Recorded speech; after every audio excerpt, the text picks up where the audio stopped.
Bismillahirrahmanirrahim. Assalamualaikum warahmatullahi wabarakatuh. Alhamdulillahirrabbilalamin. Wassalatu wassalamu ala asyrafil anbiya'i wal mursalin Sayyidina wa maulana Muhammadin wa ala alihi wa ashabihi ajma'in, amma ba'du. Alhamdulillah, pada kesempatan kali ini saya atas nama Aulia Azzatul Fitriani dengan NIM 2021914 akan mempresentasikan hasil dari model pembelajaran yang sudah saya pilih untuk memenuhi tugas akhir semester mata kuliah model pembelajaran.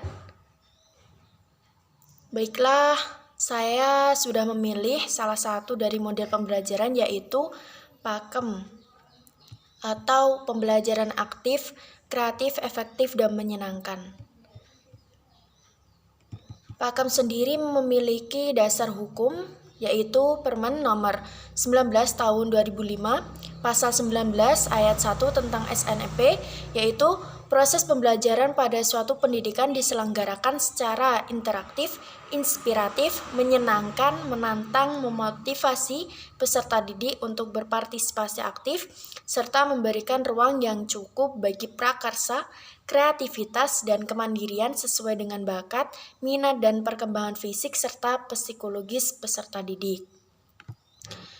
Ada juga hukum lagi, dasar hukumnya yakni pasal 28 ayat 1, pendidik sebagai agen pembelajaran atau learning agent.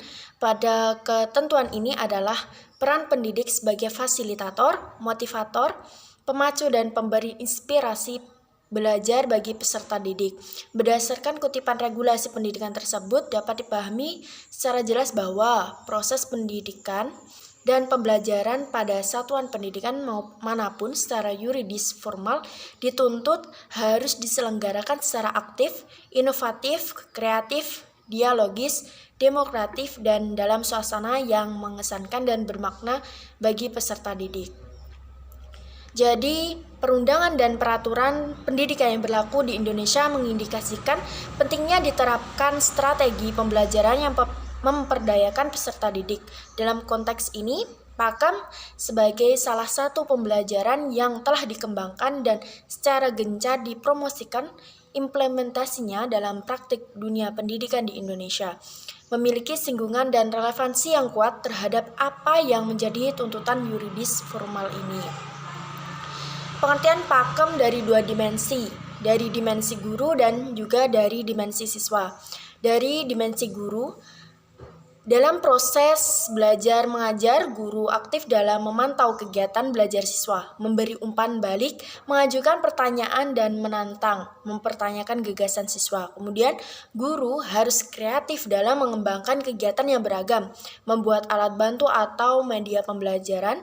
Ketiga, pembelajaran efektif jika guru dapat mencapai tujuan pembelajaran. Selanjutnya, agar pembelajaran efektif, agar pembelajaran menyenangkan, guru harus bisa mengemas materi agar lebih mudah dipahami siswa, menggunakan metode pembelajaran yang dapat menarik perhatian siswa dalam mengikuti kegiatan belajar mengajar, menggunakan media pembelajaran yang sesuai dengan materi untuk menarik perhatian siswa dalam mengikuti kegiatan belajar mengajar. Kemudian dari dimensi siswa sendiri, yang pertama, siswa harus aktif dalam bertanya, mengemukakan gagasan, mempertanyakan gagasan orang lain dan gagasannya.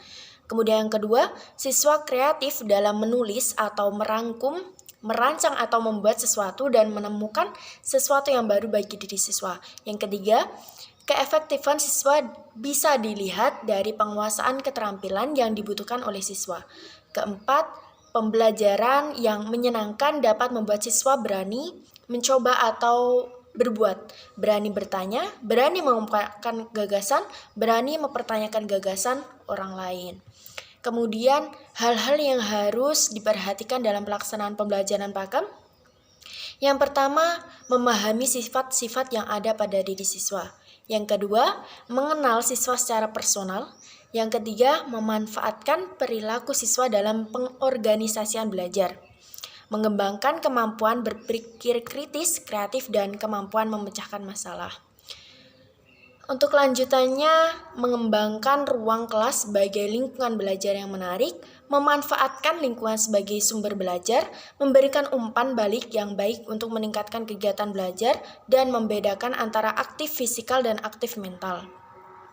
Kemudian karakteristik PAKEM. Yang pertama, aktif. Pembelajaran ini memungkinkan peserta didik berinteraksi secara aktif dengan lingkungan, memanipulasi objek-objek yang ada di dalamnya, dan dalam hal ini guru terlibat secara aktif baik dalam merancang, melaksanakan, dan mengevaluasi proses pembelajaran. Yang kedua, kreatif.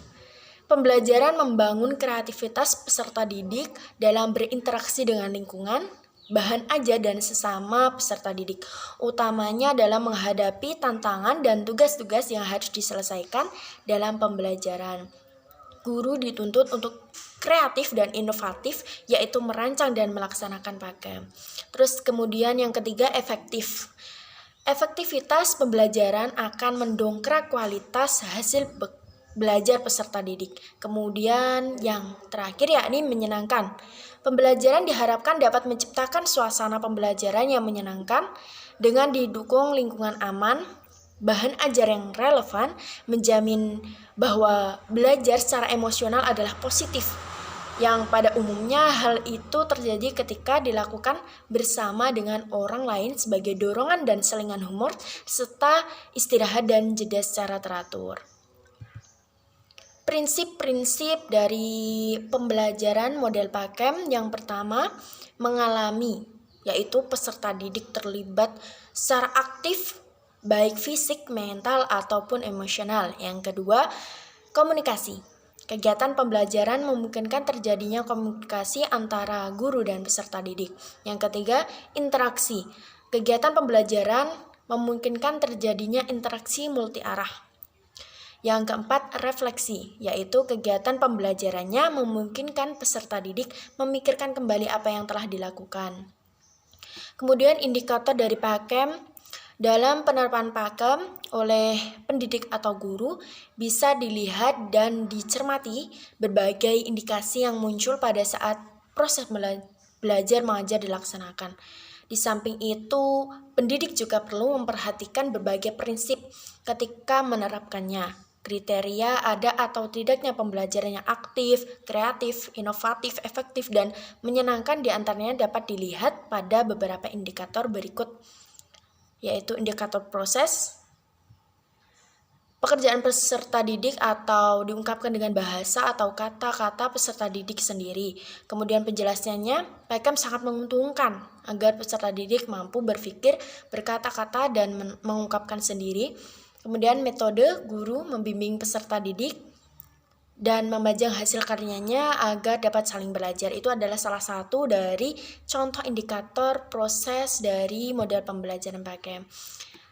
Demikian tadi penjelasan mengenai model pembelajaran yang sudah saya pilih.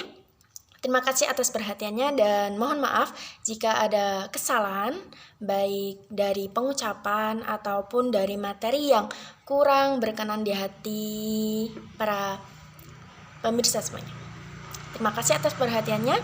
Sekian, wassalamualaikum warahmatullahi wabarakatuh.